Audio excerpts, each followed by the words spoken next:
tayari wanakwenda kuleta kile ambacho kitatufanya sisi tupate uzima wa milele. Na tumeendelea kujitambulisha toka tulipoanza mikutano hii. Leo ni siku ya 5 sasa tukiwa katika viwanja hivi vya kitega uchumi. Sisi ni watumishi wa Mungu wa Adventista wa Sabato wana matengenezo. Kwa hiyo lazima ukiendelea kufuatilia utaendelea kuona nini ambacho tunatengeneza. Hatutengenezi kitu kingine, tunatengeneza mafundisho ambayo yameendelea kuwadilishwa isivyo. Kwa hiyo mwalimu nimkaribishe sasa aweze kupanda hapa akaseme na sisi katika jioni ya leo nini ambacho Mungu amempatia kwa ajili ya kutuongoza kuwa katika maelekezo sahihi ya Mwenyezi Mungu. Mwalimu, karibu sana na Bwana awe pamoja nawe. Bwana atubariki. Asante sana. Wapendwa, Bwana Yesu asifiwe. Ni jambo jingine jema ambalo Mungu ametutendea, ya kwamba siku ya leo tena ameturuhusu kuiona, si kwa kuwa tumechangia chochote, isipokuwa ni huruma zake tu ya kwamba tuifikie. Huenda kwa kuwa hai kwa siku hii kuna kile tutakachokifanya kitakachotusaidia kumsogelea Mungu kuliko ilivyokuwa jana. Bwana Yesu asifiwe. Basi bila kupoteza muda, nipende kualikeni nyote mnaotufuatilia, ikiwa ni mtandaoni ama ikiwa ni mahali hapa. Maadamu mawimbi ya sauti wapendwa yanakukuta hapo, hebu jitaabishe basi kana kwamba wewe nawe ni mwalikwa katika mfululizo wa mada hizi, kusudi huenda kwa kufuatilia utapata kitu kitakachokusaidia kumsogelea Mungu kuliko ulivyowahi kufanya. Bwana Yesu asifiwe. Amina. Basi kulingana na muda wangu, bila kuchelewa, niombe tuweze kuanza kwa maombi. Baba na Mungu ishiye milele, ni alasiri nyingine tena kuelekea jioni. Umeruhusu tuweze kuifikia, si kwa kuwa tu wema na watakatifu, lakini kwa sababu ya huruma zako. Huenda kwa kubaki hai hivi waweza kutueleza jambo tukalisikia na kisha tukatengeneza njia zetu.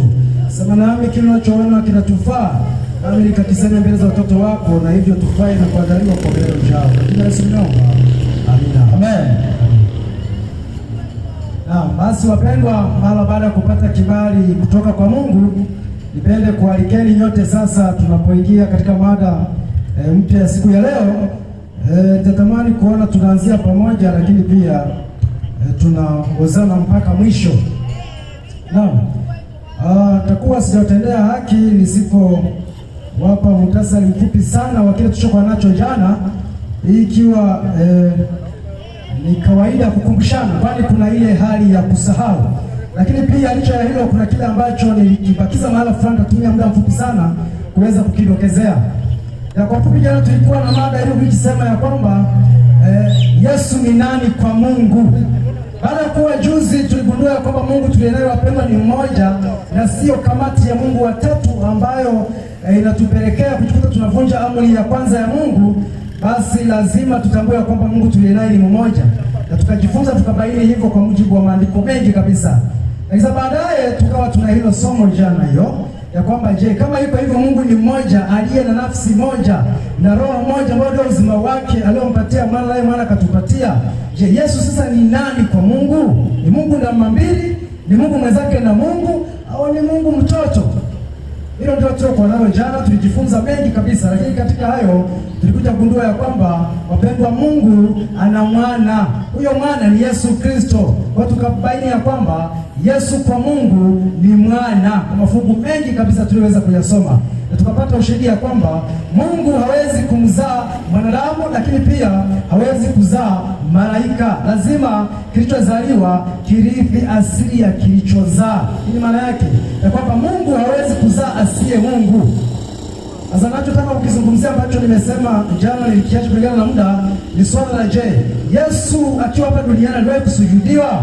Jibu ni ndio. Sasa swali ni hili, wakati aliposujudiwa, alisujudiwa kama nani?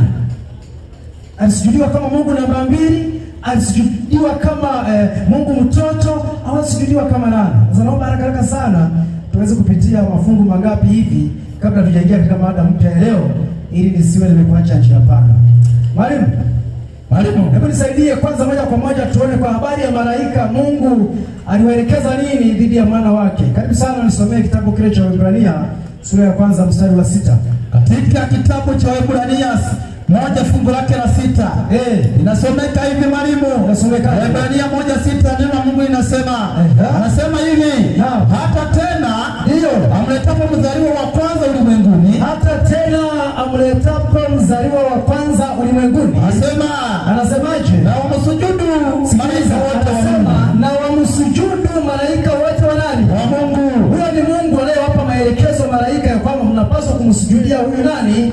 Mwanawe.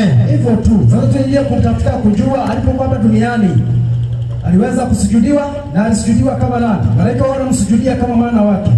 Huku nako alisujudia kama nani? Saidia kitabu cha Mathayo 14:33.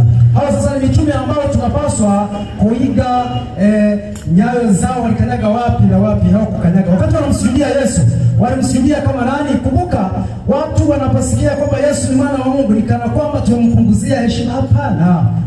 Kuwa mwana wa Mungu ni heshima kubwa ambayo wewe unaweza ukaona kwamba ni heshima ndogo, lakini Mungu anaona inatosha. Na ndio maana akaenda kusujudiwa, alisujudiwa kama mwana wa Mungu, hakusujudiwa kama Mungu mwenzake na Mungu.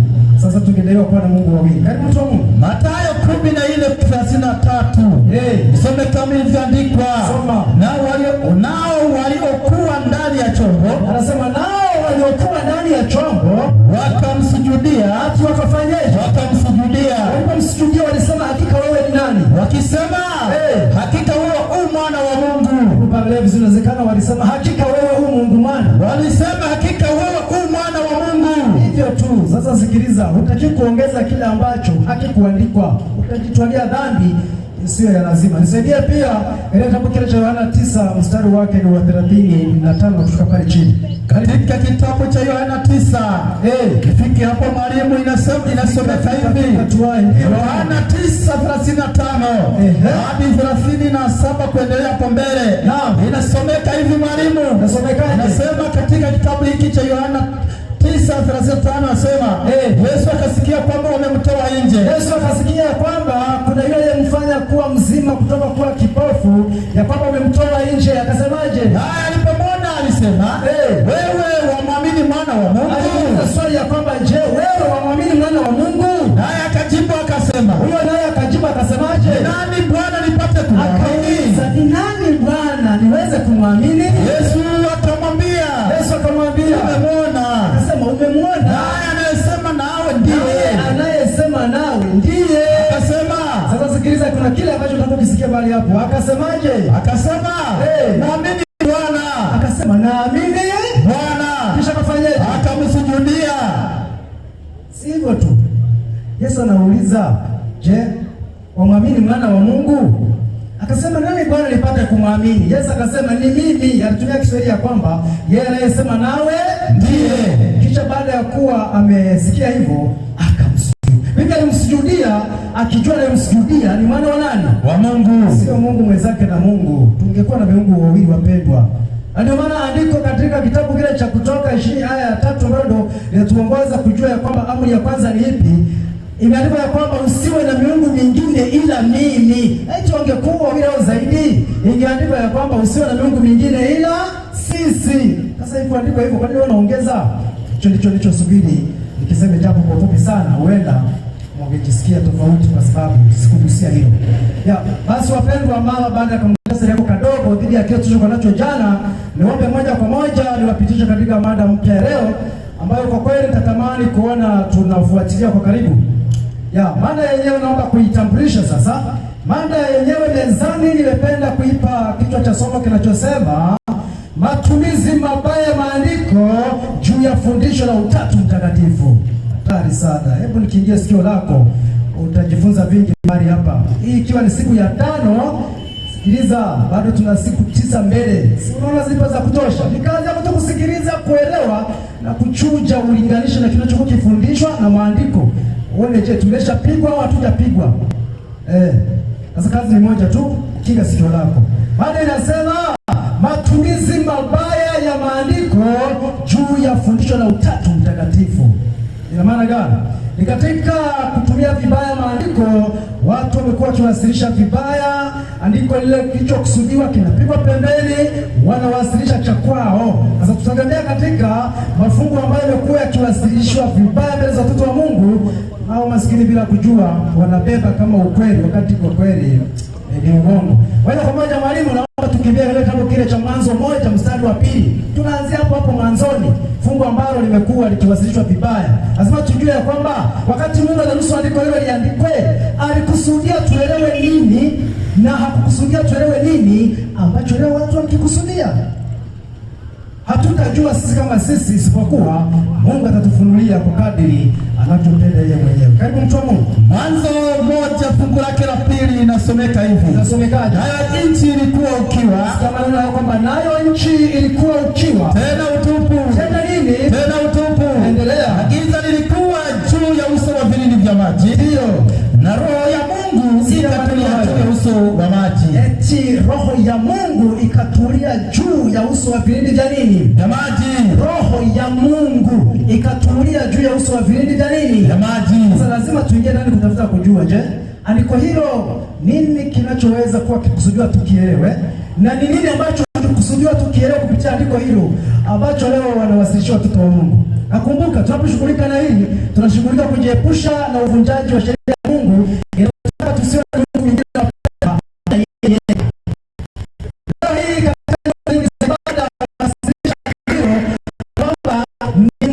mwingine anaitwa Mungu mtakatifu, alikuwepo kwenye jukumu la uumbaji akishirikiana na Mungu Baba, akishirikiana na Mungu Mwana. Mungu wangapi hao walioumba? Watatu wanaonekana hapo. Hatari sana. Sasa naomba tuingie kutafuta kujua, je, hivi nini kinachokusudia tukielewa katika andiko hilo na nini hakukikusudia ambacho leo watu wa Mungu wanapelekewa katika nyumba hizo nyingi za ibada.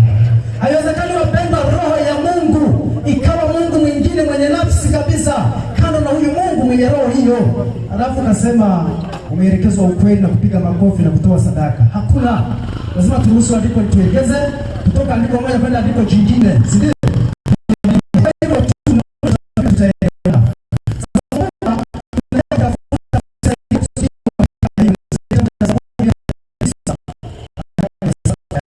Katika Zaburi ya 139 aya 7 na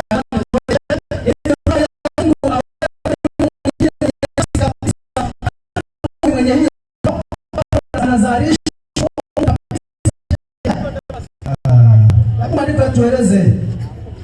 Zaburi 139 fungu lake la 7 inasomeka hivi. Niende wapi nijiepushe na roho yako? Neno hayo yanaposomeka, wapendwa, huenda kwa kuwa makini kutafakari na kuchuja ulichokisikia, kwanza ukaelewa, si kwamba usikie tu kwa kuwa masikio hapo kwenye kichwa.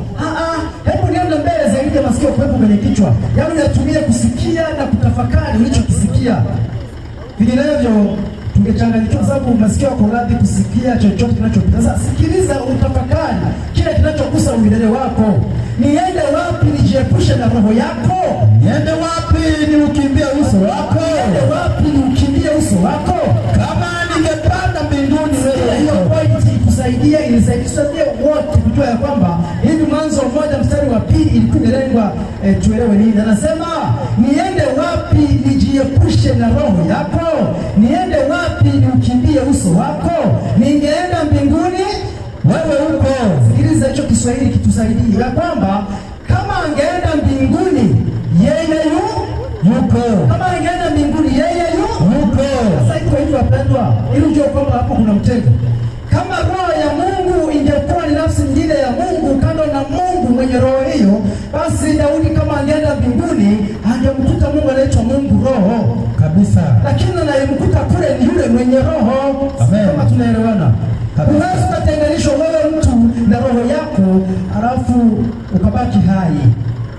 Shetani anajaribu kufanya hapa, anafanya hivi, anataka kutuzungusha amtenganishe Mungu na roho yake ili wazaliwe wawili, na hivyo uwepo wa Mungu umekosekana, kwa sababu roho ya Mungu ndio uzima wa Mungu, ndio uwepo wa Mungu, alafu yeye afanyiwe ibada. Hatuko tayari. Na wewe mtoto wa Mungu sikubali hiyo. Hebu nisaidie pia katika kitabu kile cha Korintho wa kwanza sura ya 2 mstari wa 10. Hiyo pia ni moja ya aya hatarishi ambayo imeelekea kuwafanya watu waamini uongo na wengine wameshaamini hivyo. katika Korinto ya kwanza sura yake ya pili fungu lake la 10. Hiyo inasomeka hivi, lakini Mungu ametufunulia sisi kwa Roho. Sikia, anasema lakini sisi Mungu ametufunulia kwa nini? Kwa Roho. Endelea. Maana Roho huchunguza yote, hata mafumbo ya Mungu. Eti Roho huchunguza yote, hata mafumbo ya Mungu. Ikana kwamba huyo Roho wanapowasilisha sasa kwamba huyo Roho ana uwezo hata wa kukagua mambo ya Mungu. Hivi nikasema jana, ni Mungu yupi anayekaguliwa na Mungu mwingine hata bakie kuitwa Mungu? Akishakaguliwa huyo sio Mungu. Hata hapa duniani ukishakuwa na naye kukagua, ujue wewe ina maana kuna naye kupita. Sasa Mungu si Mungu wa design hii tuye naye anayekaguliwa. Yaani huyo Mungu eti ana nachekesha kama si kushangaza.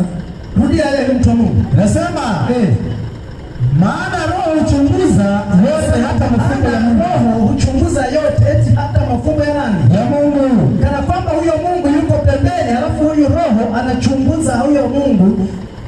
Yaani mpaka vyote vile vifichwa vinajulikana. Hapana. Sasa sikiliza.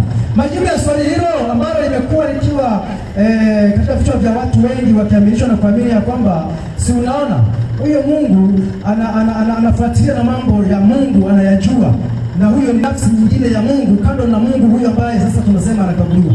Hapa majibu ya swala hilo yako fungu linalofuata.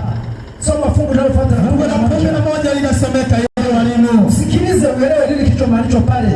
Nasema ndio maana ni nani katika binadamu. Sikiliza ili uelewe fungu la 10 linavyowasilishwa isivyo kwa kushindwa kusoma fungu la 11. Karibu.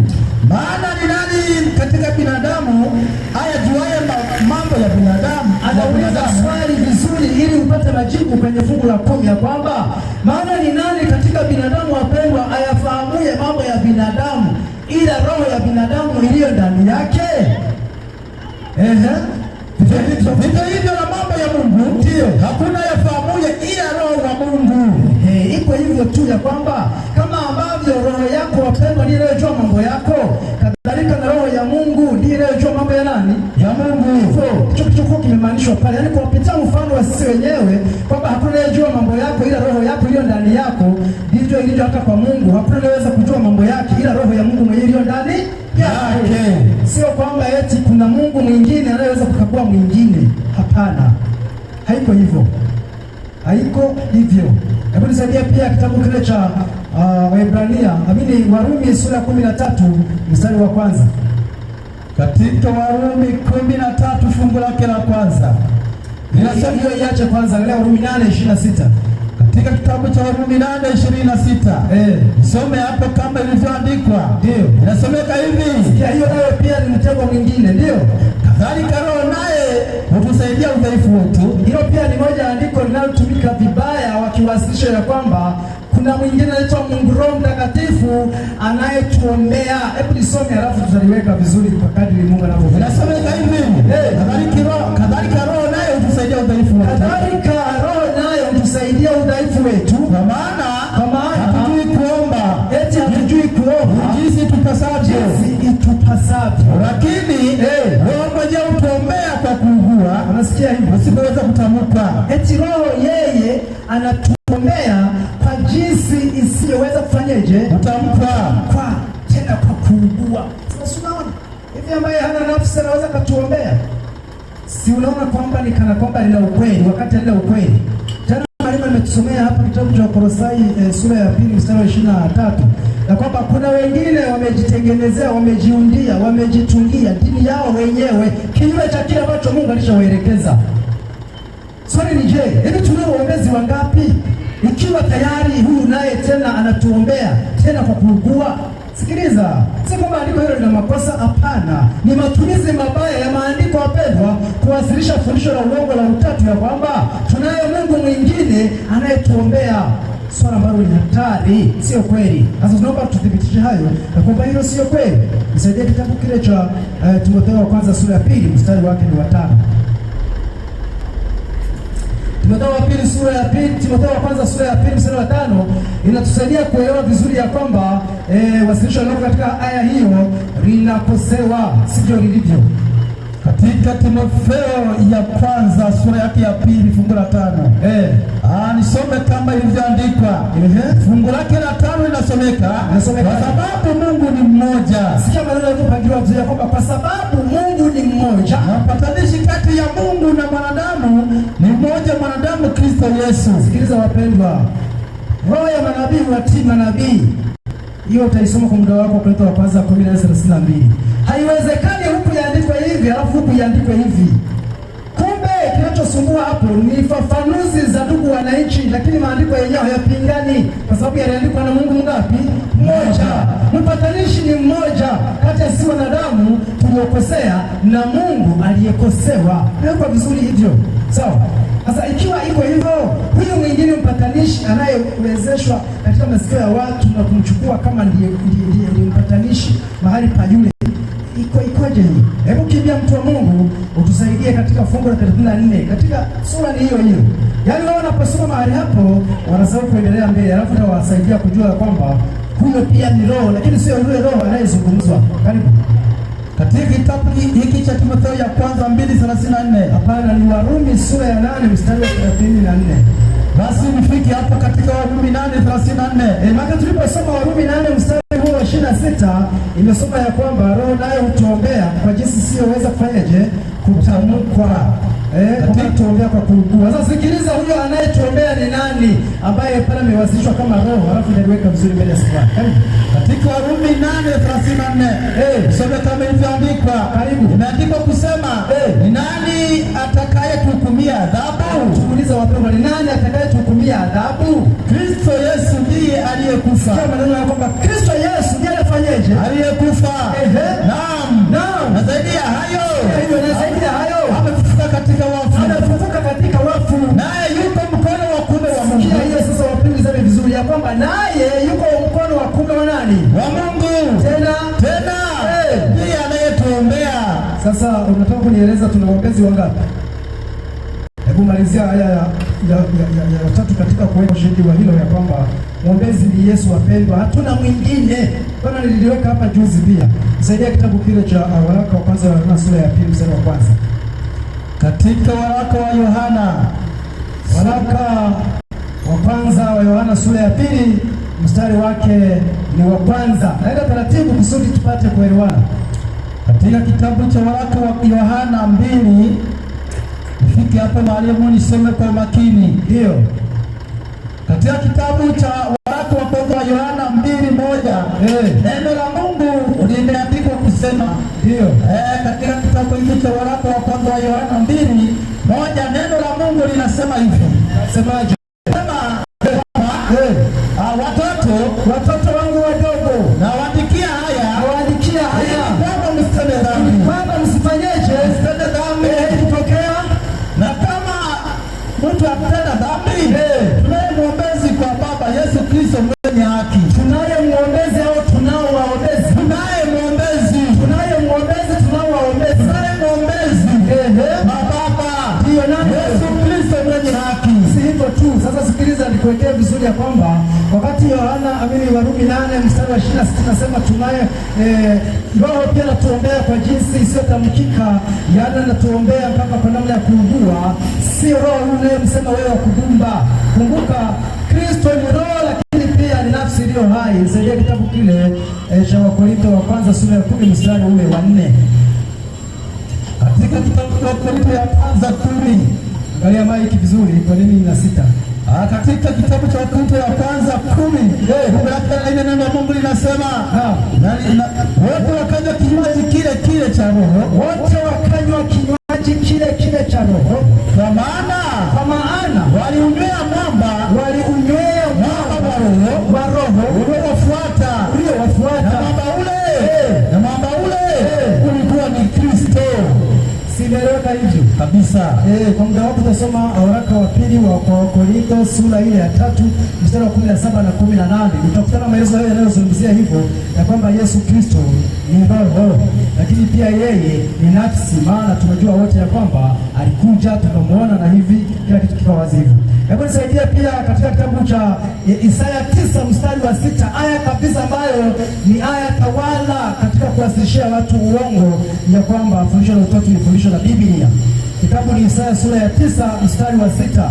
Tuweze kuona, je, Mungu alikusudia hiyo aya tuieleweje, na hakukusudia nini katika aya hiyo ambacho wengi wamekuwa wakiwasilishiwa kwenye nyumba nyingi za ibada. Karibu sana. 9:6 kitabu cha Isaya inasomeka hivi. Maana kwa ajili yetu mtoto amezaliwa. Maana kwa ajili yetu mtoto amezaliwa. Endelea. Umepewa mtoto mwanamume. Ndio. Na uwezo wa kifalme utakuwa mabegani mwake. Ndio. Naye ataitwa lake mshauri wa ajabu. Ndio. Mungu mwenye nguvu.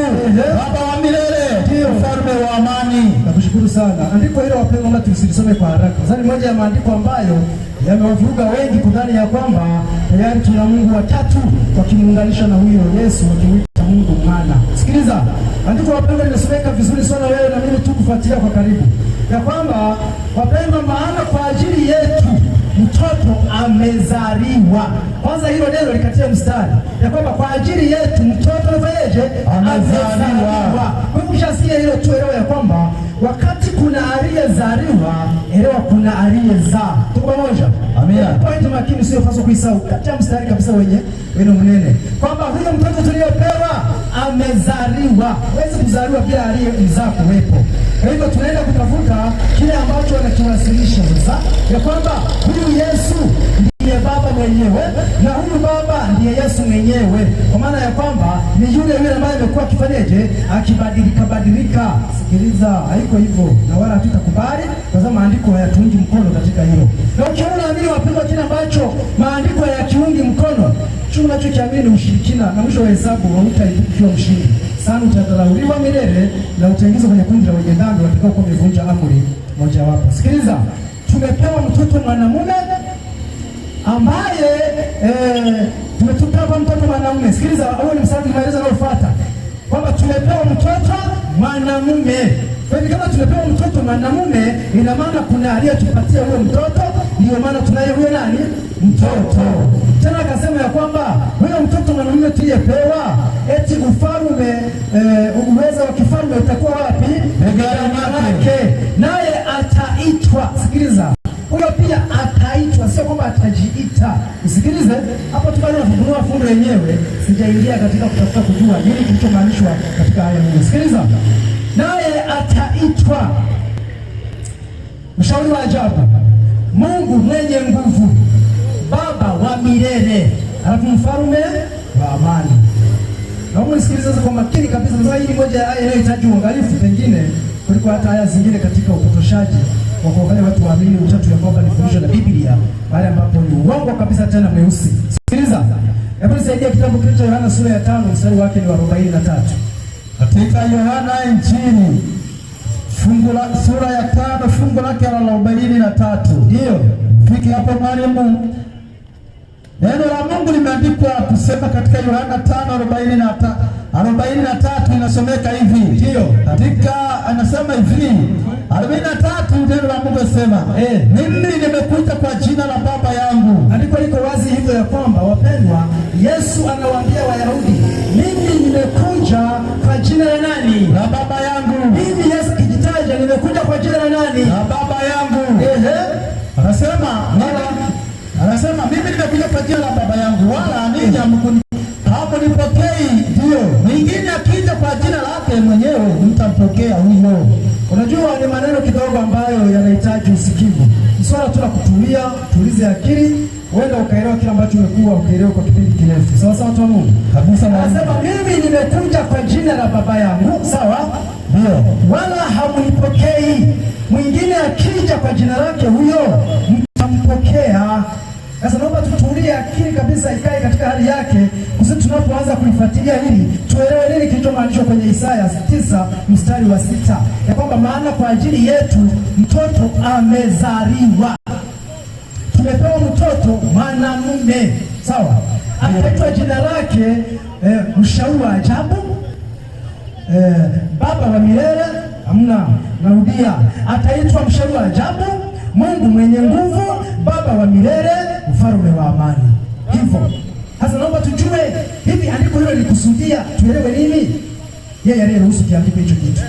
Tumesoma hapo katika kitabu cha Yohana 5:43 ya kwamba Yesu anajieleza mbele za wanafunzi na Wayahudi ya kwamba mimi nimekuja kwa jina la Baba yangu, wala ninyi hamnipokei. Mwingine akija kwa jina lake mtampokea huyo. Sasa twende kuona, je, hivi jina la Baba yake ni nani? Jina la Baba yake ni nani? Zaidi katika kitabu kile cha Yohana sura ya 6 mstari wa 27 tupate kusikia ya kwamba huyo baba yake ni nani. Karibu. Katika Yohana 6:27 yasomeka hivi: usitendee kazi chakula chenye kuharibika, naam, bali chakula kidumuki hata uzima wa milele, ndio ambacho mwana wa Adamu atawapa, kwa sababu huyo ndiye aliyetiwa muhuri na Baba, yaani Mungu. Kwa hivyo natuelekeza vizuri ya kwamba huyo baba ni Mungu. Kwa hiyo yeye alikuja kwa jina la Mungu ambaye ni nani? Ni baba yake. Sasa sikiliza, hebu nisaidie kitabu cha Ibrania sura ile ya kwanza mstari wake ni wa 3 na wa 4. Katika kitabu cha Ibrania 1:3 wanasomeka hivi, nasema ndio, yeye kwa kuwa ni mng'ao wa utukufu na chapa ya nafsi yake. Huyo Yesu kwa kuwa yeye ni mng'ao wa utukufu na chapa ya baba ya na chapa ya nafsi ya baba yake, akivichukua vyote kwa amri ya uwezo wake. Anasema akivichukua vyote kwa amri ya uwezo wa nani? Wake. Hebu subiri kwanza tuweke vizuri hayo maneno yaliyotangulia. Ya kwamba wapendwa, Yesu ni mng'ao wa utukufu tena chapa ya nafsi ya baba yake. Baba yake ambaye ni nani? Kwenye Yohana 6:27 tumesoma ambaye ni Mungu. Hivi moja kwa moja unaweza kusema hivi, yeye Yesu aliyekuja kwa jina la baba yake, ina maana alikuja akiwakilisha utukufu na chapa ya nafsi ya baba yake ambaye ni nani? Ni Mungu. Ambaye ni Mungu. Sasa kuna kile ambacho hujanielewa na tutamani tuweze kufika mahala tuelewe vizuri. Hivi ikiwa amekuja kwa jina la baba yake ambaye ni Mungu, yeye aliye chapa ya nafsi ya baba yake, unadhani angekuja kwa namna ipi? Mungu baba yake ana mamlaka kiasi gani? Anaweza kiasi gani? Lazima ana viwango visivyopindika, si ndio? Ndio. Hebu nisaidie sasa moja kwa moja tuingie katika kile ambacho natamani kiruke kwa haraka. Tunasoma sasa kile ambacho kinaweza kumsaidia hata yule ambaye ana uelewa mdogo kabisa katika hili. Saidia kitabu hicho cha Waebrania 1 mstari wa 4 hujamaliza, alafu ile mstari wa 8 na wa 9. Katika kitabu cha Waebrania 1 fungu lake la 4 nasomeka hivi, anasema amefanyika bora kupita malaika. Anasema ya kwamba amefanyika bora kupita nini? Malaika. Kwa kadiri jina alilolithi, anasema kwa kadiri ya jina alilolithi lilivyo tukufu kuliko lao. Sasa kumbuka kwenye kitabu cha Yohana 5 wapendwa, mstari wa 3 tumesoma ya kwamba Yesu yeye amekuja kwa jina la baba yake, ambapo hilo jina la baba yake tumelisoma kabisa katika Yohana 6 mstari wa 27 ya kwamba huyo baba yake ni nani? Ni Mungu. Na huyo Mungu ni Mungu mwenye nguvu. Kwa kuwa Yesu amekuja kwa jina la baba yake Mungu, hawezi kuwa mwenye nguvu kidogo, lazima awe mwenye nguvu kama vile ilivyoandikwa ndani ya maandiko. Kazi ni moja tu, kuweza kufuatilia kujua hivi, kwani Kristo anakuwaje chapa ya nafsi ya baba yake? Ni kwa sababu wapendwa, ilikuwa baba ndiye aje huku, lakini aliyekuja kumfunua ni huyo yeye nani? Yesu Kristo mwana wake. Kwa hivyo lazima jina lake aitwe na yule ambaye amemtuma ili aje huku kutufunulia huyo baba yake. Tulisoma hapa jana wapendwa, katika kitabu cha Mathayo 11 mstari wa 27 ya kwamba hakuna amjuaye mwana ila nani? Baba. Akasema pia ya kwamba hakuna pia amjuaye baba ila mwana, na yeyote ambaye mwana apenda kufanyaje? Kumfunulia. Kwa hiyo baba tunamfahamu kupitia kwa nani? Kwa mwana. Na hivyo mwana anakuwa ni mng'ao wa utukufu wa Mungu, lakini anakuwa ni chapa ya nafsi ya baba yake. Sijaeleweka vizuri wapendwa? Chapa kwa mtu yeyote ambaye labda uelewa wake huko chini zaidi, niombe kumsaidia, japo wengine najua washaanza kuelewa. Chapa ni mfano au unaweza kuita ya kwamba ni kopi au nakala. Hivi Yesu alikuja kama nakala ya baba yake asiyeonekana. Hujanielewa bado? Yaani hivi baba wapendwa, hakuna yeye kumuona na hakuna anaweza kumuona, ila tunamuona baba kupitia kwa nani? Kwa mwana. Mara pengine Yesu amefika mahali akasema kwamba aliyeniona mimi amemwona nani? Baba. Ninapoliweka vizuri hilo fungu la la Isaya 9:6 naunganisha na mahali pengine ambapo napo ni vichaka katika kufyeka. Lakini kabla sijaenda huko, hebu nisomee sasa tusikie jina gani alilolithi ambalo tumelisoma katika Yohana 5:45. Waebrania 1 fungu lake la 8 na la 9. Nasomeka hivi. Lakini kwa habari za mwana asema, Mungu anasema kwa habari za mwana asema, kiti chako cha enzi Mungu ni cha milele na milele. Cha milele na milele. Umependa haki. Ndio. Umechukia maasi. Ndio. Kwa hiyo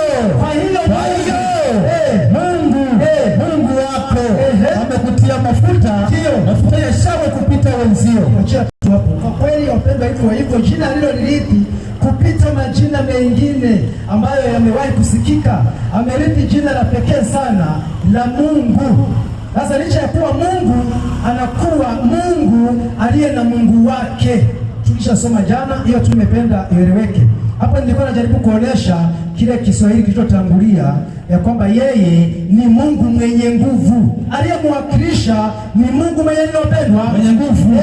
Maana yeye ni chapa ya nafsi ya baba yake, lakini sio kwamba yeye ndiye baba yake. Tutapata ushahidi mara pengine. Lakini bado nisaidie pia katika kujua yeye ni baba wa milele kwa namna gani. Sawa? Ndio. Kitabu cha Ibrania sura ya 2 mstari wa 13. Katika Ibrania 2:13. Ndio. Tasoma kama ilivyoandikwa. Anasema, ndio. Na tena nitakuwa nimemtumainia yeye. Ndio. Na tena kama mimi niko hapa. Hebu weka vizuri mic yako, shika juu. Anasema mimi niko hapa. Anasema niko hapa pamoja na watoto waliopewa na Mungu. Ati yuko hapa na watoto waliopewa na nani? Na Mungu. Yuko hapa na watoto waliopewa na nani? Waliopewa na Mungu. Sasa sikiliza, swali ni hili. Hawa watoto waliopewa na Mungu wanatakiwa muiteje? Si lazima muite baba kabisa. Tena baba wa milele. Amina. Kwa sababu Yesu hategemei kufa tena. Kila kilichojitokeza kilishapita na hakitajirudia tena. Kwa nini ni baba wa milele? Iko hivyo kwamba hata kuja kufa tena. Iko hivyo. Lakini pia nisaidie kitabu kile cha Yohana 17 mstari wa 6. Katika Yohana 16 fungu lake 6. Ndio. Nasomeka hivi mwalimu. Katika Yohana 17 fungu lake ni la 6 anasema, jina lako ndio nimewadhihirishia watu wale walionipa. Jina lako nimewadhihirisha watu wale walionipa. Watu wale walionipa. Katika ulimwengu walikuwa wako, ukanipa mimi. Si imekaa tu hata hivyo kwamba sisi tulikuwa ni wake Mungu, alafu akatukabidhi kwa nani? Yesu Kristo mwana wake. Sisi lazima tumuite baba wa milele. Amen. Nisaidie Zaburi 45 mstari wa 6 na 7. Zaburi, habari ya ufalme wake. Karibu. Katika Zaburi 45. Hapo mwalimu. Zaburi ya 45. Hebu jisumbuke, sogelee mtambo kule, naona kidogo mic si rafiki. Kitabu cha Zaburi 45 ndio fungu lake la 7 anzia la 6 hapo. La 6 nasema, kiti chako cha enzi Mungu. Sikiliza, huyo ni Yesu anayesemwa au anayeambiwa. Kiti chako cha enzi nani? Mungu. Kama kwenye Isaya 9:6 anasema, maana kwa ajili yetu mtoto amezaliwa. Tukaeleza kwamba kuna aliyemzaa. Sawa? Ndio. Tumepewa mtoto maana mume, ina maana tumepewa, kuna aliyetupatia. Usishikilie huyo tuliyepewa ukasahau aliyetupatia. Sawa? Ndio. Kwamba huyo jina lake ataitwa. Kwa hivyo kuna anayemuita jina. Hiyo yote haitatosha tu kujua ya kwamba kuna anayefanya iwe hivyo. Lakini akasema jina lake ataitwa. Hayo ndio nataka kutembea nayo sasa. Hebu tiririka hapo. Nasema, kiti chako cha enzi Mungu. Kiti chako cha enzi Mungu ni cha milele na milele. Cha milele na milele. Yaani kwa maana nyingine, yeye kuitwa mfalme wa amani, Mungu mwenye nguvu, baba wa milele, ni kwa sababu kuna aliyempa hiyo mamlaka, na tutaisoma. Endelea. Fimbo ya ufalme wako ni fimbo ya adili. Fimbo ya ufalme wako ni fimbo ya adili. Umeipenda haki. Umeipenda haki. Umeichukia dhuluma. Kwa hiyo Mungu wako amekupaka mafuta ya furaha kuliko wenzako. Simetosha tu hivyo. Kwa hiyo hata huo ufalme ambao umeusikia ukitajwa kule, ambao atapewa, ambao tayari hivi tunavyoongea anao, alipewa na nani? Na Mungu Baba yake. Sasa naomba nikushangaze, hiyo ni mamlaka aliyopewa, na muda utafika ataikabidhi kwa yule aliyempatia. Unajua kusikia bado? Unajua kusikia bado? Sasa naomba usikilize kuanzia hapa. Hiyo mamlaka aliyopewa, muda utafika itamrudia yeye aliyempatia, ili yule mpatia abaki kuwa juu, halafu huyu awe chini. Maana katika fundisho la Utatu imewasilishwa ya kwamba huyu Mungu Baba, huyu Mungu Mwana na huyu Mungu Roho, wote hao watatu wanalingana, hakuna mdogo wala hakuna mkubwa, swala ambalo maandiko yanakanusha kabisa. Kwa habari ya kwamba je, mamlaka yake inakuwa kiasi gani ya uwasilishaji wa jina hilo alilokabidhiwa, hatuna swali, kwa sababu yeye aliyemwasilisha si mdogo, lazima awe mkubwa. Lakini kumbuka, yule aliyempatia anasema katika neno lake ya kwamba muda utafika atarudishiwa mamlaka yake. Hebu nisaidie kitabu cha Wakorintho wa kwanza sura ya 15 mstari wa 27. Karibu. Wakorintho ya kwanza 15:27. Anasema kwa kuwa alivitiisha vitu vyote chini ya miguu yake. Alivitiisha vitu vyote chini ya miguu yake. Lakini atakaposema vyote vimetiishwa. Ni dhahiri ya kuwa yeye aliyemtiisha, yani ambaye ni baba yake, hayumo. Kana kwamba yeye hayumo kabisa. Basi sikia, vitu vyote vikiisha kutiishwa chini yake, vitu vyote vikiisha kutiishwa chini yake, ndipo mwana mwenyewe, sikia, ndipo mwana mwenyewe naye atatiishwa chini yake. Hiyo sasa imejaa vizuri. Yaani huyo mwana mwenyewe atakuja kutiishwa chini yake, yeye aliyefanya aliyekutishia vitu vyote, ili kwamba Mungu awe yote katika wote. Umesikia ilivyokaa? Ni kweli kabisa, Baba alimkabidhi vyote. Kitabu ni Yohana Injili sura ya 3 mstari wa 20 wa 30 na 5. Hebu soma mahali hapo. Katika Injili ya Yohana 3:25. 3:35. 35. Hiyo utasoma hapo 3:35. Inasomeka hivi, Baba ampenda Mwana. Sikia, anasema Baba ampenda Mwana, naye amempa vyote. Naye atampa vingapi? Naye amempa vyote. Amempa vyote mkononi mwake. Amwaminie Mwana huna uzima wa milele. Asiyemwamini Mwana hataona uzima, bali ghadhabu ya Mungu inamkalia. Sikia, ni kweli kabisa, Baba nimkabidhi vingapi? Vyote kabisa.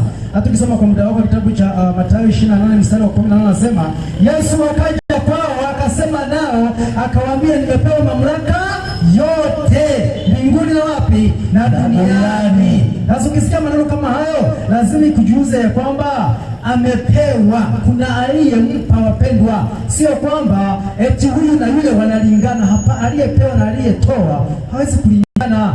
Huyu ni mwana wa huyu aliyetoa. Bwana asifiwe. Amina. Nilikuwa nashughulika na kitabu kile cha Isaya sura ya 9 mstari wa 6, andiko ambalo limekuwa mtambuka kabisa leo kuanzia watu uongo ya kwamba huyu ni Mungu ambaye ni baba wa vyote, yani yeye ndiye jumla ya kila kitu. Kwa hiyo nisema kusema hakuna mwingine anaitwa baba ila ni yeye huyo. Sikiliza, tumeelekezwa vizuri kabisa kuzikana ambavyo huyo tulipewa, akampatia, akaitwa hivyo.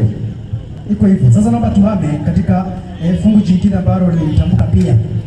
Hiyo nisaidia kitabu kile cha Matendo ya Mitume sura ya 13 mstari wake ni wa 2. Matendo ya Mitume 13 fungu lake la 2. Inasomeka hivi mwalimu. Naam. Anasema katika basi hao walipokuwa wakimfanyia Bwana ibada. Sikia, basi hao walipokuwa wakimfanyia Bwana ibada na kufunga, Roho Mtakatifu akasema, Roho Mtakatifu akasema. Sikia sasa, watu wamekuwa wakinukuu aya hiyo ya kwamba sio, unaona sasa Roho Mtakatifu ilikuwa sio nafsi nyingine, ingekuwa na uwezo wa kusema. Sikiliza, usifanye haraka. Lazima ujue nini kilichomaanishwa hapo na nini ambacho hakikumaanishwa hapo, wapendwa. Eti Roho Mtakatifu akasema, ukisoma hivyo tayari unajua Roho Mtakatifu ni nafsi. Hapana, lazima ufuatilie kujua Mungu wakati andiko hilo anaruhusu liandikwe. Nataka tuelewe nini hapa, na hakutaka tuelewe nini ambacho wewe unataka kuelekeza watu wengine. Sasa sikilizeni wapendwa, wakati katika historia Mungu anapojaribu kuzungumza, kuna namna anavyozungumza. Nisaidie kitabu cha Ibrania sura ya kwanza mstari wa kwanza. Karibu. Katika Ibrania sura ya kwanza fungu lake la kwanza. Inasomeka hivi mwalimu. Mungu ambaye alisema zamani na baba zetu. Sikiliza maneno haya kwamba Mungu ambaye zamani alisema nasi kwa kupitia hebu nisome vizuri. Mungu ambaye alisema zamani na baba zetu katika manabii. Okay, vizuri. Mungu ambaye alisema nasi kwa baba zetu. Mimi ndio nakukosea. Rudia. Anasema hivi, Mungu ambaye alisema zamani na baba zetu katika manabii. Mungu ambaye alisema na baba zetu katika manabii kwa sehemu nyingi, na kwa njia nyingi, mwisho wa siku hizi amesema na sisi katika mwana, mwana aliyemweka kuwa mrithi wa yote, tena kwa yeye alifanya ulimwengu. Changu iko pale mwanzoni kwamba Mungu ambaye alisema zamani na baba zetu kwa njia ya manabii, zamani hizi anasema nasi kupitia mwana aliyemweka kuwa mrithi wa mangapi? Yote. Tena kwa yeye amefanyeje? Ulimwengu. Sasa sikiliza, ninachotaka kieleweke hapo kwa mujibu wa kitabu cha Matendo 13 aya ya 2 ni kwamba Roho akasema kuna kile ambacho tunatakiwa tukijue. Wapendwa, Baba amekuwa akisema na sisi tangu zamani kwa vinywa vya manabii, lakini zamani hizi anasema nasi kupitia mwana aliyemweka kuwa mrithi wa yote, tena kwamba kwa yeye ameufanya na nini? Kwa hiyo Mungu amekuwa akisema na sisi kupitia manabii. Hivi popote tunaposoma panaposema ya kwamba Roho akasema, elewa ya kwamba kuna nabii amesema ambaye amefuviwa roho ya nani? Ya Mungu. Na wamekuwa wakisoma hilo fungu la pili wakati fungu la kwanza umeliuka. Mahali ambapo kama wangelisoma fungu la kwanza wangeelewa vizuri tafsiri ya Waebrania 1 mstari wa kwanza kwamba zamani Mungu alisema na baba zetu kupitia nini? Manabii. Kwa Mungu wapendwa, huwa anasema kupitia manabii. Hata hizi Biblia tunazonunua huko, tunanunua Biblia ambazo ndani yake kuna maneno ya Mungu yaliyoandikwa kupitia vinywa vya manabii waliovuviwa na roho ya nani? Ya Mungu. Katika kitabu kile cha Petro wa pili 1 mstari 19 na 21, huko msisome. Nataka tusome kule katika kitabu cha Matendo 13 mstari wa kwanza na wa pili, uyaunganishe. Katika Matendo ya Mitume 13 fungu lake la kwanza na la pili. Na huko Antiokia katika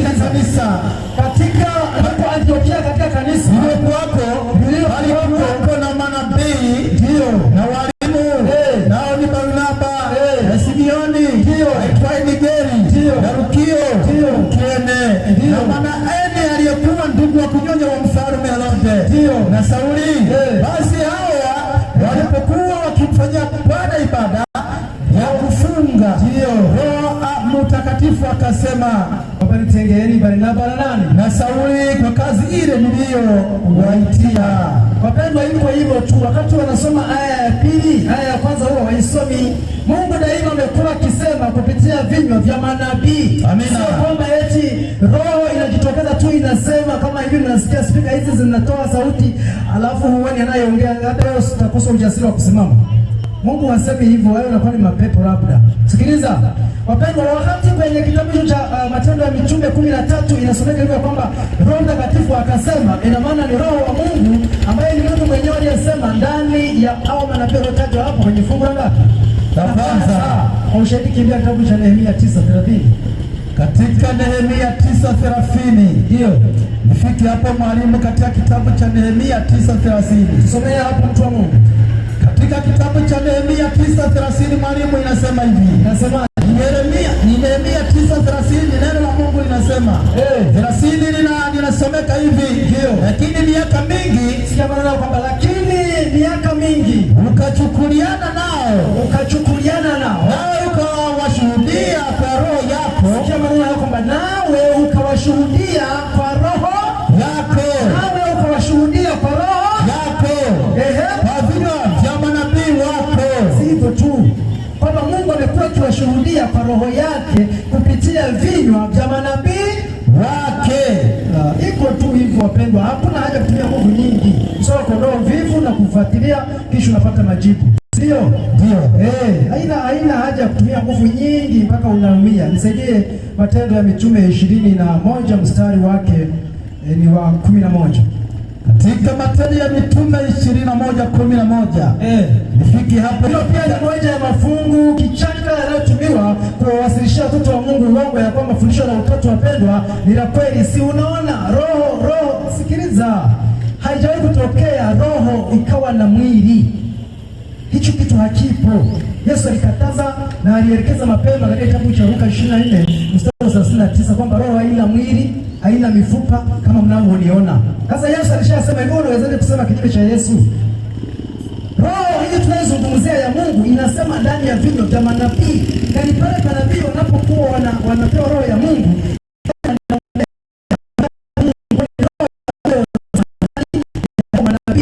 hivyo tu. Kwani wewe kuwaona malaika wanashuka hapa wanaandika Biblia? Si wanadamu wameandika kupitia uweza wa Mungu, kupitia hao manabii waliopewa roho ya Mungu. Karibu katika Matendo ya Mitume 21:11. Alipotufikia akautoa mshipi wa Paulo. Paulo akajifunga miguu na mikono, akasema, ndio Roho Mtakatifu asema hivi. Sikiliza hayo maneno ya kwamba eti alipotufikiria akajifunga mikono na miguu, akasema Roho Mtakatifu asema hivi. Hivi ndivyo Wayahudi wa Yerusalemu watakavyomfunga mtu mwenye mshipi. Achia tu hapo. Huyo alikuwa ni nabii, lakini wanasoma fungu la 11, fungu la nyuma yake hawalisomi. Kwa nini? Wanajua wazi ya kwamba hawa watu tuwatege hivi ndipo wataingia kwenye mtego. Soma pote ili umsaidie anayetaka kuelewa. Usitafute hela kwa njia hizo za kiragai. Mungu atakudai damu za hao wapendwa. Na nyinyi mnaojua kusoma, wapendwa, ndio kusema, msiruhusu wengine wanasoma kwa niaba yenu. Huenda kwa kujisomea wenyewe mtapata baraka. Hiyo tunasoma kitabu cha Ufunuo 1 mstari wa 3 kwamba heri yeye anayesoma na yule anayesikia na kuyafanyia kazi yale ambayo umeyasoma. Kwa sababu gani? Wakati umeisha. Ndio maana waongo wamekuwa wengi. Wanakuwa waongo kwa jina la Yesu. Wanakusanya noti huko wanataja Yesu. Ipo siku watakutana na chamoto. Hebu soma ile fungu la juu la 10 ambalo umekuwa nasoma hivi fungu la 10. Basi tulipokuwa tukikaa huko siku nyingi, nabii mmoja jina lake Agabo. Sikia, kumbe kulikuwa na nabii aliyekuwa anaitwa Agabo. Ndiye aliyefika hapo akawaelezea kwamba mwenye mshipi huyu hivi nilivyomfunga, Wayahudi wamemsubiri wamfunge. Alikuwa amefunuliwa na Mungu ya kwamba Paulo angeenda kule, Wayahudi wangemfanyia hicho. Huyu alikuwa ni nabii. Rudia mtu baba. Anasoma, basi tulipokuwa tukikaa huko siku nyingi, nabii mmoja jina lake Agabo akashuka kutoka Uyahudi. Ndio. Alipofikiria akautoa mshipi wa Paulo, akashuka kutoka, anasema, akajifunga miguu na mikono, akasema, ndio Roho Mtakatifu asema hivi. Si hivyo tu. Kwa hivyo aliyekuwa akisema pale ni Roho wa Mungu kupitia huyo nabii alikuwa anaitwa nani? Agabo. Hivyo basi si zaidi ya hiyo. Nisaidie kitabu cha Mwanzo 1:26. Hilo ni moja ya fungu kichaka pia. Mwanzo 1:26. Inasomeka hivi. Ndio. Katika Mwanzo 1:26 inasema, ndio, Mungu akasema, na tumfanye mtu kwa mfano wetu, kwa sura yetu, wakatawale samaki wa baharini na ndege wa angani na wa nchi. Sikia, katika Mwanzo hiyo 1:26 imesomeka vizuri kabisa kwamba na tumfanye mtu kwa mfano wetu, wakatawale samaki wa baharini na ndege wa angani. Acha tu hata hapo. Iko hivyo wapendwa, ikiwa umesikia neno hilo na tumfanye, lazima uumize kichwa chako. Kuna lugha iliyotumika hapo imeashiria wingi na wala sio umoja. Halafu tafuta kujua, usisubiri wengine wakwambie. Wakikueleza wengine, shukuru awe ni mtu wa Mungu akueleze. Lakini kama ni ndugu mwananchi anayetafuta noti, atakupotosha. Tayari hapo kuna Mungu anayesema. Hata tunamtafuta mwingine kutoka wapi? Sasa wamepata kuwasisha kwamba unajua, sikiliza. Huyu Mungu alikuwa akiwaambia wengine wenzake wawili, Mungu Mwana na Mungu Roho. Hatari sana. Sasa Mungu Roho anafanana na Mungu? Ana sura ya Mungu? Si mtihani huo. Sasa hapa tuingie ndani tutafute kujua ni nani ambaye ni mfano wa Mungu na ni nani ambaye ana sura ya Mungu. Si hivyo tu kabisa. Sasa kitabu cha Kolosai 1 mstari wa 15 na 16. Katika Kolosai 1 Tufike hapa katika kitabu 1:15 na 16. Nasomeka. Ndio. Anasema hivi, katika kitabu cha Wakolosai sura ya kwanza fungu la 15 anasema, naye ni mfano wa Mungu asiyeonekana. Aliko limeanza kusomeka hivi, na tumfanye mtu kwa mfano wetu. Sasa anasema naye ni mfano wa Mungu asiyeonekana. Naye ni mfano wa Mungu asiyeonekana. Simeweza kupata majibu endelea. Mzaliwa wa kwanza wa viumbe vyote. Kwa kuwa katika yeye vitu vyote viliumbwa. Simekaa tu vizuri namna hiyo, kwamba tayari tumeshaelewa aliye mfano wa Mungu asiyeonekana ni yeye yule ambaye ni mzaliwa wa kwanza, ambaye kupitia kwake vitu vyote vilifanyaje? Viliumbwa. Na tumepata kwenye kitabu cha Ibrania 1:1 ya kwamba huyo ni nani? Ni Yesu Kristo. Hivyo tu. Sasa tunaona je, ni nani pia aliye mfano wa Mungu, aliye na sura ya Mungu? Si hivyo tu? Ndivyo nimesema, na tumfanye mtu kwa mfano wetu na kwa sura yetu. Haya, kimbia kitabu cha Korintho wa pili sura ya 4 mstari wake ni wa 3. Tuone aliye na sura ya Mungu ni nani, ambaye pia aliyehusishwa kwenye zoezi la uumbaji akiambiwa na Mungu. Karibu. Wakorintho ya pili 4 fungu lake la 3. Nasomeka, lakini ikiwa injili yetu imesitirika, imesitirika kwa hao wanaopotea. Hata sisi hapa tulipo wapendwa, ikiwa injili yetu imesitirika, yani kwamba haieleweki, ni mfano wa kelele ama upepo unapita, basi imesitirika kwa watu ambao wana mpango wa kupotea. Kwa sababu wengine wengi wana injili laini yenye kuwatiatia moyo, huku mejawa na uongo mwingi, halafu mwisho wa hesabu kutoa sadaka wanapigia makofi, karibuni tena Jumapili jioni na Sabato ijayo. Mwisho wa hesabu ni hatari. Tunaeleza kwa uchungu, ili kusudi angalau watu wafunguke macho, ili ya kile ambacho wamedanganywa kwa kipindi kirefu. Kumbuka tunahangaika kuwanusuru watu, msijikute mnavunja amri ya kwanza. Inatutaka tusione Mungu mwingine ila yeye. Sasa unaletewa Mungu watatu alafu naambiwa ndiye Mungu mmoja. Ikiwa Mungu mmoja ana nafsi na ni Mungu kamili, mwingine ana nafsi yake ni Mungu kamili, mwingine ana nafsi yake ni Mungu kamili, alafu nakuja kudanganywa kwamba huyo ndiye Mungu mmoja. Hapana, ifike zamu tuseme hapana. Hapa tunatafuta kujua tafsiri sahihi ya kitabu cha Mwanzo 1:26. Je, Mungu alikuwa Kiingereza nani? Ni kweli kuna wingi, na wingi wapendwa unaanzia kwa wawili. Tumeshapata kujua aliye mfano wa Mungu asiyeonekana. Maana huyo Mungu ni kweli haonekani, kwa mujibu wa kitabu cha Timotheo wa kwanza sura ya 6 mstari wa 16 ya kwamba kuna Mungu asiyeonekana na kuna Mungu ambaye hajawahi kukaribiwa na chochote. Ukimkaribia unateketea hata kabla hujamuona. Ndio ni huyo baba yake ambaye Kristo alikuja kufanyaje? Kumfunua. Tutaliweka vizuri. Hebu nisome sasa hapo Korintho ya pili sura ya 4 mstari wa 3. Karibu. Fungu la 3 nasomeka. Lakini ikiwa injili yetu imesitirika, imesitirika kwa hao wanaopotea, ambao ndani yao Mungu wa dunia hii amepofusha fikra zao, wasioamini, isiwazukie nuru ya injili ya utukufu wake. Sikia maneno hayo ya kwamba isiwazukie nuru ya utukufu wake nani? Kristo aliye sura yake Mungu. Isiwazukie nuru ya utukufu wake Yesu Kristo aliye sura yake Mungu. Si hivyo tu, tunahitaji elimu ipi sasa? Kwa hivi wakati Mungu anazungumza katika kitabu cha Mwanzo 1:26 alikuwa akieleza maana wake. Maana huyo ndiye tunasoma habari zake ya kwamba kupitia kwake Mungu aliumba ulimwengu. Tunasoma hapa akisema na tumfanye mtu kwa mfano wetu. Mungu huyo Mungu na mwanae walimfanyaje mtu kwa mfano wao? Ni kwamba Adamu alipoumbwa alifinyangwa akawekwa hapo, kisha ndani yake akatolewa Hawa, na baadaye wakaitwa jina lao ngapi? Moja. Kwa nini? Kwa sababu Hawa alikuwa ametoka ndani ya nani? Ya Adamu. Kwa hivyo mfano wao ni kwamba pia wao ndivyo ilivyokuwa. Kristo alitoka ndani ya nani? Ya baba yake alimzaa. Iko hivyo tu. Sasa tuingie katika kitabu kile cha Yohana 14 mstari wa 8. Hilo ndio pia ni moja andiko kichaka ambalo nadhani tusiposoma pia tutakuwa tujatendea haki. Tabidi vingine niaache kwa ajili ya muda, ili niache nafasi kwa mwalimu mwenzangu, huenda tukatengeneza kipindi cha pili cha somo hili. Karibu mtu wa Mungu. Yohana 14 fungu lake la 8. Filipo akamwambia ndio anzia hapo fungu la 6. Fungu la 6 inasomeka hivi. Yesu za fungu la 4. Fungu la 4 anasema, nami niendako maijua njia. Tomaso akamwambia, Ndio. Bwana, sisi hatujui uendako. Ndio. Basi tujuaje njia? Yesu akamwambia, ndio. Bwana, nirudie mwalimu. Rudia. Yesu akamwambia, mimi ndimi njia na kweli na uzima. Mtu haji kwa Baba ila kwa njia ya mimi. Kama mngalinijua mimi, Yesu anaanza kusema kama mngalinijua mimi, mngalimjua na Baba. Mngalimjua na nani? Na Baba. Ndio. Tangu sasa mnamjua. Anasema tangu sasa mnamjua. Tena. Eti tena. Mmemwona. Mmemwona. Filipo akamwambia. Sasa Filipo akamwauliza swali. Filipo akamwambia, Bwana, utuonyeshe Baba yatutosha. Mwambie Baba, tuonyeshe Baba tu yatutosha. Yesu akamwambia, fungu la 6 sasa. Fungu la 6 linasomeka hivi. Fungu la 9. Hilo ni la 8. La 8 hujalimaliza. La 8 aliyesema, Filipo akamwambia, Bwana, tuonyeshe Baba yatutosha.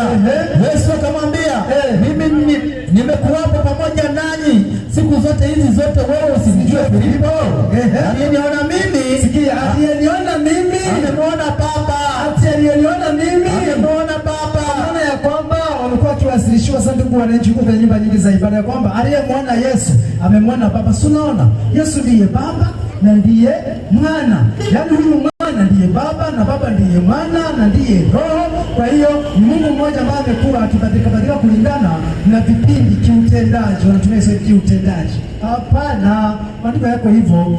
Yesu anapozungumza ya kwamba aliyeniona mimi amemwona Baba, kuna kile alichotaka tukielewe, tofauti na kile ambacho wamekuwa kikiwasilisha wapendwa. Nimesoma hilo katika majibu ya fungu jingine, lakini naomba kwa sababu ya faida kwa yule ambaye pengine aweza kuwa ana kigumizi kwa fungu, hebu nirudie mtu wa Mungu, ni Waebrania sura ya 1 mstari ule wa 3 na wa 4. Katika Waebrania 1:3. Nifike hapo mwalimu, katika kitabu cha Waebrania 1:3. Karibu. Inasomeka hivi. Ndio. Anasema hivi, yeye kwa kuwa ni mng'ao wa utukufu anasema yeye kwa kuwa ni mng'ao wa utukufu wake na chapa ya nafsi yake, akivichukua vyote kwa amri ya uwezo wake. Hivi anasema wapendwa, huyo Yesu, yeye Yesu ni mng'ao wa utukufu wake, huyo Baba yake, lakini huyo Yesu ni chapa ya nafsi yake. Kwa sababu anakusema hivi, yeye aliyemwona Baba, aliyemwona Yesu amemwona nani? Na Baba. Kwa sababu yeye Yesu amekuja kumwakilisha nani? Baba. Kwa kuwa yeye ni mfano wa Mungu asiyeonekana. Kwa hivi kuna Mungu asiyeonekana mpaka tutakapokuwa tumejitakaza, ndipo tutakapomuona, kwa mujibu wa kitabu cha Waebrania 12:14. Sawa sawa? Kwa hivyo yeye ni chapa ya nafsi ya Baba yake. Hivi ukiona nakala, huwezi kuhitaji kusoma maandishi yaliyotokea kwenye hii barua original ya kwanza, si ndio? Ndio. Kwa hivyo Kristo ni nakala ama ni kopi ama ni chapa ya Baba yake, yule Mungu asiyeonekana. Hivyo tu. Kwa hivyo Yesu anapozungumza ya kwamba aliyeniona mimi amemuona Baba, ana maana ya kwamba yeye amemwasilisha nani? Baba yake, ambaye hajawahi kuonekana na hajawahi kufa. Hebu nisome hilo fungu, nimekuwa nikisema Timotheo wa kwanza. Yache sasa nusu walimu wengine arejee. Timotheo ya kwanza 6:16. Inasomeka, ambaye yeye peke yake. Sikiliza, huyo Mungu ambaye Baba anamtaja Yesu Kristo, aliyepewa huo Baba na Baba, ya kwamba yeye akionwa umemwona yeye Baba yake.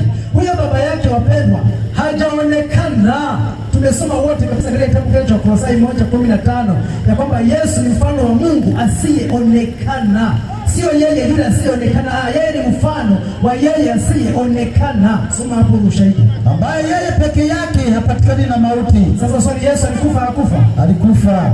Sasa huyo yeye ambaye haonekani, hajawahi kufa, karibu, amekaa katika nuru isiyoweza kukaribiwa. Yaani huko Baba alipo hapa sogelewi na chochote. Tena hakuna mwanadamu awezaye kumwona wala awezaye, anasema aliyemwona wala awezaye kumwona. Hakuna mwanadamu aliyewahi kumwona wala awezaye kumwona. Yesu aliwahi kumwona au kumwona? Alionekana. Yesu alikufa hakufa? Alikufa. Kwa ujue hivi, Yesu wakati wapendwa anasema aliyeniona mimi nimeona Baba, ina maana yeye ni chapa ya nafsi ya Baba yake, yule asiyeonekana. Kwa hivyo kuondokana na majungu kama sio uongo ya kwamba Yesu ndiye Baba na Baba ndiye Yesu na Yesu ndiye Roho. Wakati nasema Yesu ni Mungu anayejitegemea na Baba ni Mungu anayejitegemea na Roho ni Mungu anayejitegemea, Mungu watatu wanaunda Mungu mmoja. Hapana, kwa sababu tunaongozwa kuvunja amri ya ngapi? Ya kwanza. Hapa tunashughulika na matumizi mabaya ya maandiko juu ya fundisho la Utatu Mtakatifu, ya kwamba ni fundisho la Biblia mahali ambapo sio kweli kabisa, ni fundisho la uongo. Na tuliona wote hapa ya kwamba ni fundisho lililochakatwa tangu kipindi kile cha miaka ya 325 mpaka mwaka wa 381 ikaendelea kukamilishwa, na kisha ndugu wananchi wakaletewa, na hivyo wanafundishwa uongo mahali pa ukweli. Tuko hapo kupiga kelele, wapendwa. Wewe wale ambao mnapenda kuokolewa, mnaweza mkasikia na kuelewa kisha mkafanya maamuzi. Tutaacha tu kukomea hapo. Kesho tutaunda kipande cha pili katika kuhakikisha nukuu ama mafungu yote ambayo yamekuwa vichaka tunayapitia, tunapiga kiberiti ili kusudi watu wasalie huru katika ukweli huu, na hivyo uweze kuwa sahihi na salama katika maisha yenu ya kiroho. Lakini wakati huo niendelee kuwatoleeni wito katika fikra zenu ya kwamba ikiwa mtadumu katika miundo hiyo ya kiimani inayoongoza kumkosea Mungu kwa kuvunja amri hiyo, basi mtaendelea kuingizwa kwenye kundi la watakaoangamia. Hivi moja kwa moja tafuta kujiunga na kundi la wale waaminifu ambao wamechagua kunyosha kwa mstari ulionyoka ili uende kwa kuwafuatilia hawa na kuungana nao, basi mwingizwe kwenye kundi la wale ambao Yesu anasema ameona vema kuwapa ufalme hao kundi kidogo. Bwana awabariki nanyi mnaotufuatilia mkiwa mbali kwa kitu Bwana wetu Yesu. Amina. Amen. Basi dakika 2 mpaka 3 niruhusu aliye na swali. Kuna wakati mtu anaweza akawa na swali na hata nikimwacha kujisahau. Ninapoenda kuhusu mwalimu mwingine, mtu aliye cha kuuliza asogee kwa msomaji, ampe kisemeo aweze kuuliza kupitia yote tuliyosoma, aweze kuuliza na kisha ajibiwe kama maandiko yanavyoelekeza. Kama mwalimu, umeniacha, mbona andiko hili nasema hivi na hili nasema hivi na wewe umesema hivi, ikoje? Alafu tuulize maandiko yatusaidie japo kwa muda mfupi. Jana sikutaja namba yangu, naomba leo nihitaji kwa mara nyingine. Inawezekana pia ukaona aibu kusogea hapa, si wote walio na ujasiri kufanya hivyo. Namba yangu ni 0752 520 774. Narudia 0752 520 774. 0752 Hiyo ndio namba yangu. Waweza usiwe na ujasiri wa kuja hapa na kuuliza, lakini pia kwa kuandika ujumbe, basi nitaupokea nami nitaujibu kama Bwana asemavyo. Kama utauliza kwenye mafungo basi nitakujibu ya kwamba kipande cha pili cha mada hii, na hivyo utapata majibu sahihi. Basi kama tulivyoanza kwa ombi, niombe tumalize kwa ombi pia. Mungu atusaidie kutupa ujasiri wa kufuata kwa Baba na Mungu ishie milele. Asante tena kwa mara hii. Tunakushukuru kwa jinsi ambavyo umekuwa mwema. Umeanza nasi katika mada hii hadi umemaliza pamoja nasi, jina lako litukuzwe. Tunakusihi ukatusaidie kuweza kuwa majasiri kufuata ukweli kama ulivyo, bila kujali unapingwa na watu wangapi. Hata hivyo ni katika kuonesha ushujaa na ujasiri wa kukiri mbele za watu. Kristo anasema naye atatukiri mbele zako na mbele za malaika. Wasaidie wote wanaosikia na kuelewa wafanye maamuzi bila kuogopa yeyote, kwani hata wakifa watazikwa peke yao na wenzao watasalia juu ya uso wa nchi. Asante kwa sababu utaendeleza ujasiri ndani ya mioyo yetu, lakini tunakualika kaendelee kwa nasi katika kipindi kinachofuata. Kwa Bwana wetu Yesu tumeomba. Amina. Amina. Asanteni sana wapendwa wasikilizaji na watazamaji. Hivi basi punde kuanzia sasa tunaingia katika kipindi kingine. Wasingine msiwe mbali. Karibuni na Bwana awabariki. Basi Bwana tubariki kwa wote kufuatilia.